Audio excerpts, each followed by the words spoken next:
ертеде бір шал мен кемпір болыпты. Давным-давно жили-были старик со старухой.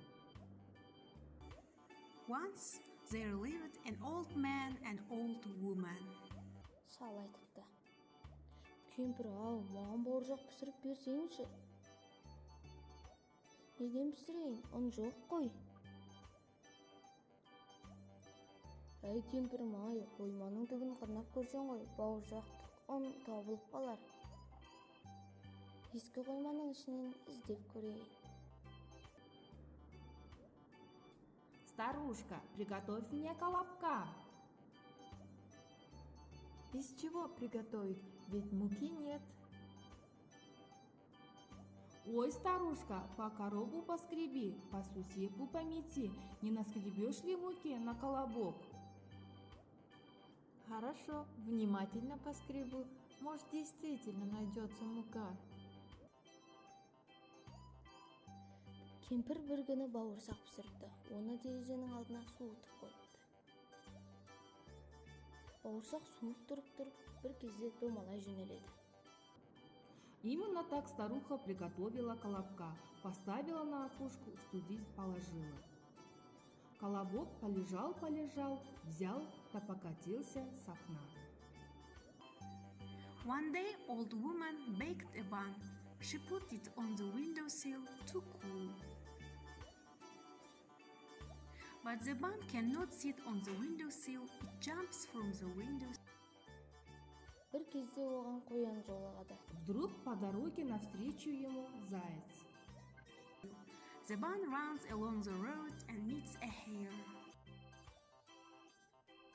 Бауырсақ, мен сені жеймін. Қоян, сен мені жеме, мен саған өлең айтып берем. Әжей қойма қырнаған, екі уыс ұн жинаған, бал қаймаққа шылаған, пісіріп маймен сылаған, суытып та сынаған, бауырсақпен зулаған. Атайдан да құтылдым, әжейден де құтылдым, қалған құлақ қояннан да құтылдым, деп бауырсақ. Колобок, колобок, я тебя съем. Не ешь меня, заяц, я тебе песенку спою. Я по коробу скребен, по сусеку метен, на сметане мешон, да в масле пляжон, на кошке стужен. Я от дедушки ушел, я от бабушки ушел, я от зайца подавно уйду. Little bun, I want to eat you. Don't eat me, hare, I will sing a song for you. Old woman picked up a duster, scraped the cupboard, swept the floor bin, gathered about 2 handfuls of flour.